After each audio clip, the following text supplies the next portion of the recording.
Hello, everyone. I'm so happy to be here, and thanks Annette and her team for asking me to speak. There's something really important on my heart today. It's something that I've experienced in my whole life. I've seen it here at school, and I've seen it with my friends, and I'm just looking forward to talking with you about this today.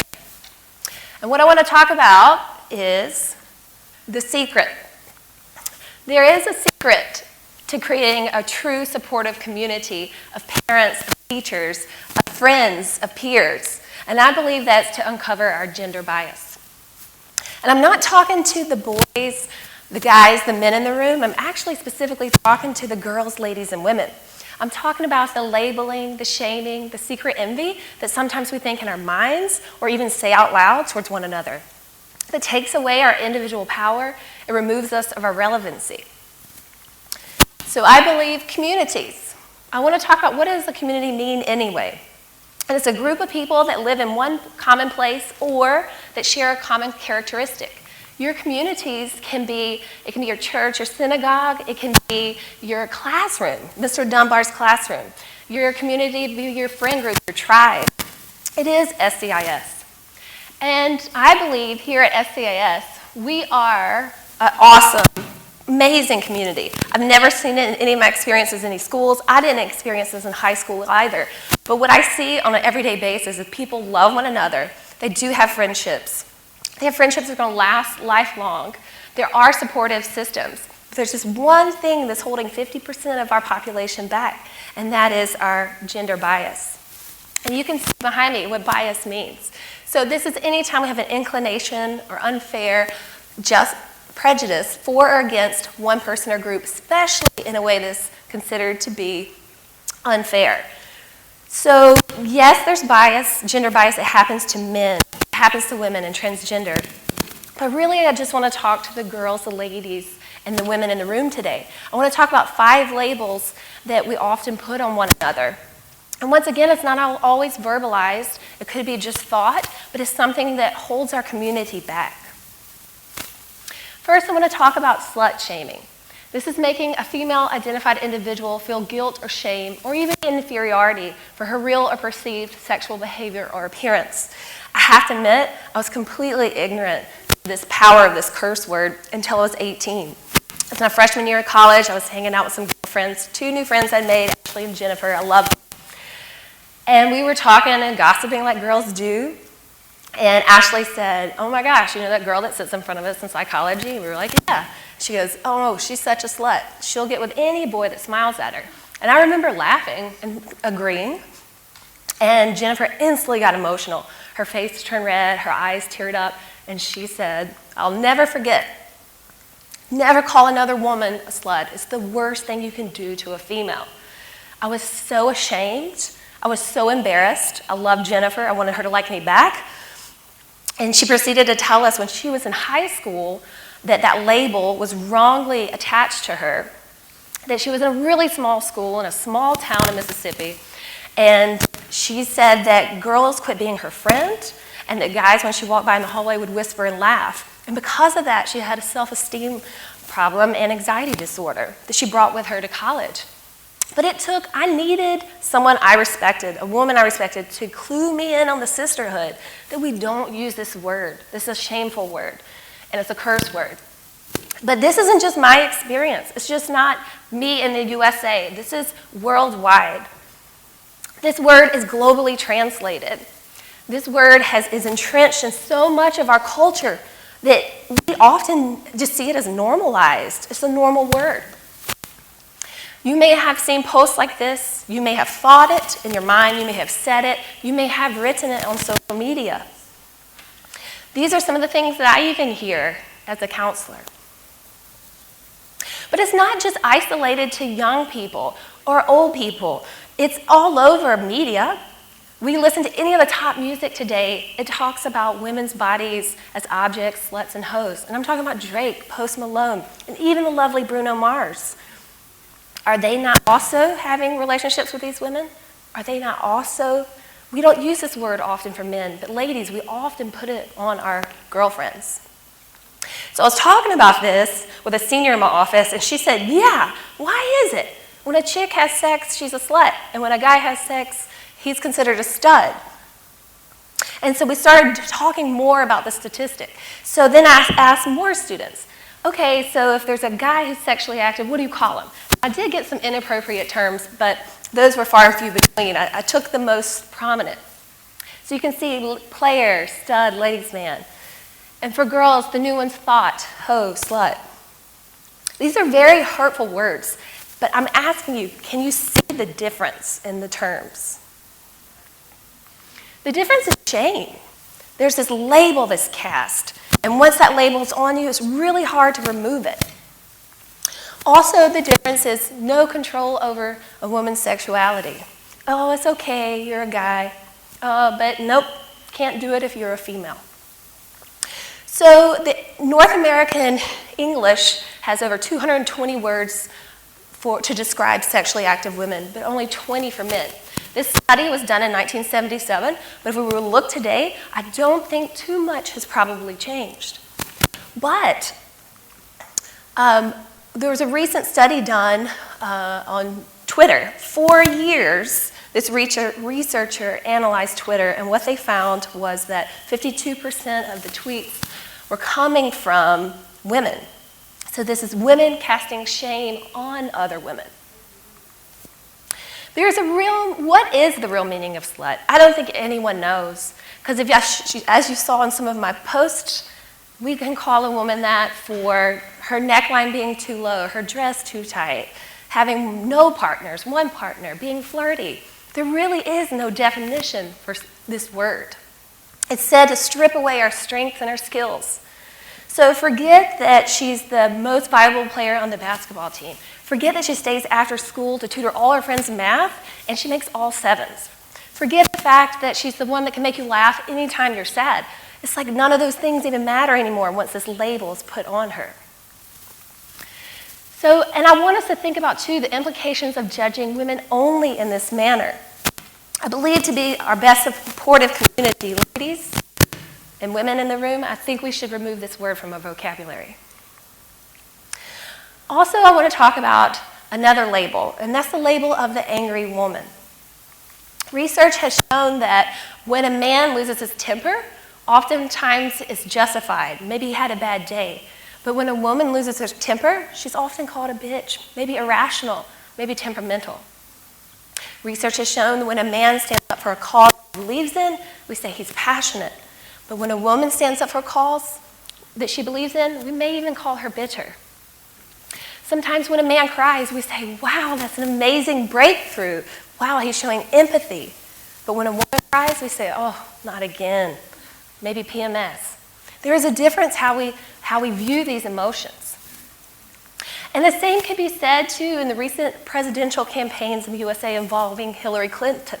The headline said, describe her, scary, bitter, temperamental. Those same headlines were not used for her male counterparts. But what about in the school? What about girls when your girlfriend gets upset or angry? You hold it against them. But when your guy friends get upset, you maybe give them space or you dismiss it.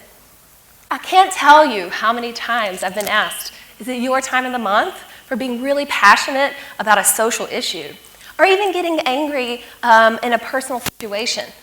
Do we ask this of our male counterparts, ladies? No, we don't. I hope that we can get to the point where we have equal respect, equal treatment, and equal labels for one another. One other component I want to talk about is the idea of the demanding woman. This is really interesting to me. When men ask, we often consider them assertive, or even a leader, right? Men ask for what they want, women ask for what they want, and sometimes they're considered demanding. Now, this also can be seen in pay gaps for women and men across the world. There is a gross negligence in pay gaps. It does have to do with gender bias, but it also has to do with the fact that women often don't negotiate. The stereotype of a woman is don't ask for too much, don't negotiate, don't demand. I can say this is true for me. This is true how I was brought up. When I was offered my first job in academia, I was young, I was inexperienced. They said, this is your salary package. And I said, and they also said, non-negotiable. I said, where do I sign? I was just so happy to have a job, and I felt so lucky. I felt lucky to be hired. My male counterpart at the time was hired at the same time. He said, here's your package, non-negotiable. He negotiated. He got a higher salary. I didn't. So what's going on here? There is something deeply rooted in the fact that women often don't ask for what we want.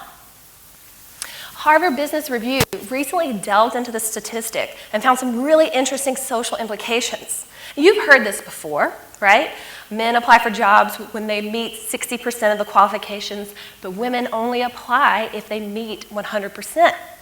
So what they found was not that women aren't confident. Women are confident, but women see required job qualifications as required job qualifications, meaning we're more rule followers. We don't want to ask for too much. This also can be seen by the types of jobs that men and women apply for as well. Keep going. So what I encourage us today to do is stand together, let's support women who know what they want and ask for what they want. Lastly, I want to talk about this idea of smart women who act dumb, and already the women in the room are like, I would never do that. I don't do that. But let me give you a few examples. And one example may just be you made a really high score in a math test, or you got this amazing award at school, and you kept a secret from your friends or girlfriends because you didn't want them to know or feel jealous or feel bad about themselves. Another example could be you're out with your friends, maybe at scoreboard, and someone in the group mispronounces a word or says something incorrectly, and you know it's wrong, but you just keep your mouth shut. You're like, I'd rather just be accepted. I'd rather just be liked a little bit. Or you're in math class, and you know how to work this problem, but you're like, I'm going to pretend like I don't, so this really cute significant other will lean in, give me its full attention, and explain it to me. So these are just some examples. Why do we do this? Why? Well, it's to be accepted, to get attention, not to rock the boat. Some research has been done. A researcher out of University of Warwick studied one classroom 3 months, and what she found was boys age 14 really believe being in a relationship with a girl more intelligent will undermine their masculinity. She went even further and found that they expected girls to be less intelligent than them. Out of the Warsaw School of Economics, what they found was men, adult men, actively turned off by cleverness unless the female is gorgeous. That's 2 studies, but it's everywhere. This is not something that we're just making up here today. This is a global phenomenon that is happening. So what I encourage you today is, if you're smart, we're all smart, stand up for yourself. Let's celebrate our sisters of intelligence who know what they want, ask for what they want. Lastly, I want to talk about envy factor. Now, this is a word that I've kind of coined because it's come from my own examining myself. It's come from talking to friends and students. I want to share a story with you. So about 3 years ago, I had a student in my office who was crying, and she told me that her best friend, her only friend, had been going around her back and minimizing her intelligence. So some of the things she would say was, oh, you only scored high on your SAT because it was an easy SAT date.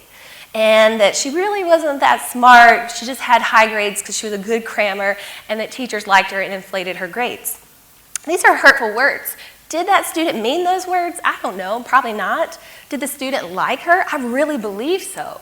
I believe they were friends, but I believe in that moment, she felt insecure about herself and her position in the friendship, and she just wanted to elevate herself, right? Girls, ladies, and women, there are times in our life when we put others down to elevate ourselves. It's not always healthy. But research has shown, let me stop there. Research has shown that 70% of young girls feel insecure, and they often compare to one another. So I was sharing this with my colleagues, and it got us talking about acquaintance of ours that we all know, and we were talking about like, oh my gosh, she's beautiful. She's so smart. She's so sweet. She has an amazing body. And my colleague said what I was thinking. It's not fair. She has everything we're supposed to have. Do you see that? She said, fair. It's not fair. She has everything we're supposed to have. So who is telling us this? Who is saying you should have this? Life isn't fair if you don't have this. So what I really believe in is so entrenched in our culture, this idea of comparing ourselves to others, then feeling insecurity when we don't match up, and then disliking yourself more. Elevate yourself. Gossip about someone else, put someone else down. Often these labels come out of our mouths towards our sisters in a moment of insecurity. She went even farther to say, I don't want her man, I want to be her. So I was thinking, this can't be me, just me, right? These feelings that I have, it can't be just me. And I went online, there are hundreds of academic journals published about young girls being taught to compete with their friends. Where's this learning coming from? It's our society. It's our culture. It's how we were raised.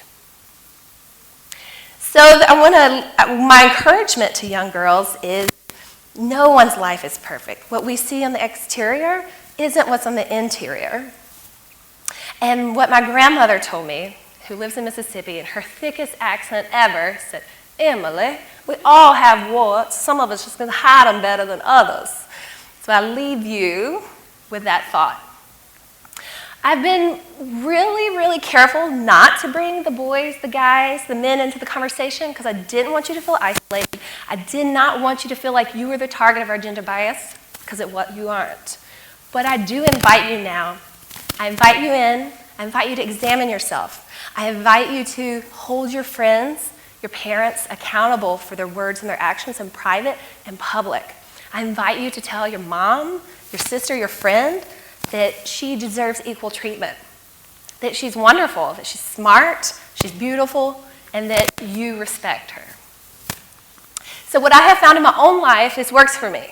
The rule of reversibility. So men and women in the room, what I often do is I say, Emily, would I say this about a man? If not, I don't say it about a woman. If I expect it of a man, then I'll also expect it of a woman. This has worked for me to uncover my hidden bias when writing this talk as well. So I challenge you girls, ladies, women, let's walk the walk and talk the talk for our male counterparts. And I really, truly believe this is how we build a supportive, loving community. Thank you.